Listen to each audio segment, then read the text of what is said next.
Today has been crazy. We've had a product launch with a client, and you can never anticipate with like a million different moving parts, like which ones are going to break and which ones are missing and which ones have to get updated. So we've been scrambling the last really like 2 or 3 days to just try to stay on top of this.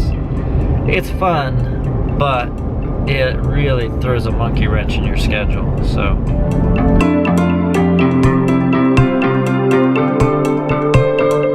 this afternoon I have a couple of appointments. I have a lunch with a client, a good friend of mine, looking forward to that.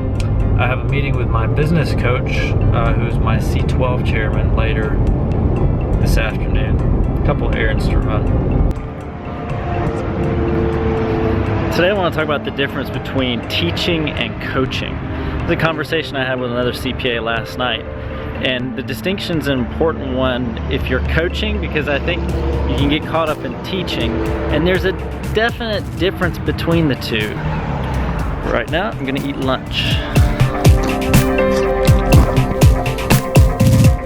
I had a really good meeting with Doug. I love that guy. He opens my eyes to stuff that I never see on my own. But anyway, teaching. So teaching, my view of teaching is about imparting some knowledge and doing it with a passion that gets people excited about the thing that they're learning.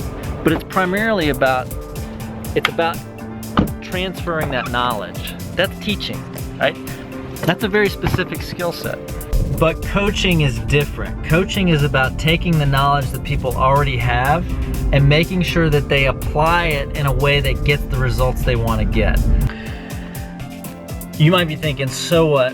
What difference does it make, this distinction between coaches and teachers, teaching and coaching? Most business owners have to play both roles. They have to be a teacher at some times and a coach at others. And you need to know when you're supposed to be switching those hats. You cannot coach until you've taught. Think about the star quarterback who joins a NFL team, and he cannot be coached until he knows the playbook. He has to learn the plays. He has to be taught what the team does in certain situations, and then he can be coached on his execution. How does he use that knowledge? How does he use that understanding to do well in the game? That's the coaching part. But it would be pointless for the coach to get upset at him in the game because he wasn't executing if he had never been taught the playbook. So I said most coaches can also teach, but that's not a guarantee.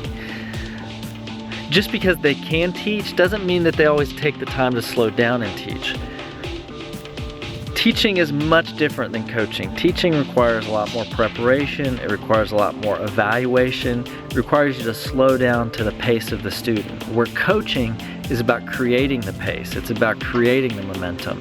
And you can't do that in teaching. If you try to do that in teaching, you just wind up with a frustrated student. So the lesson for business owners is understand when you're switching those hats. When you're coaching, you should not be stopping to teach a lot of stuff. They should already know that. And if you're getting frustrated coaching, you don't feel like they're getting the results or they're not getting it fast enough, it may not have anything to do with their execution. It may just be because they haven't been taught the basics in the first place. And if you're struggling with the teaching aspect of things, it might be because you're not a good teacher. That happens a lot. A lot of great business owners who are great coaches are just not that good at teaching, or they've lost the skill set that made them good at teaching. A lot of it has to do with that patience that's required of a good teacher. And also the passion for the details. Like a lot of times when you're the business owner and you start to let go of some of the operational stuff, you lose the touch with the details that allows you to even teach that stuff to other people. So understand that coaching and teaching are different. You can be good at one, bad at the other. That's fine, as long as you have somebody else to fill in that role. See you guys tomorrow.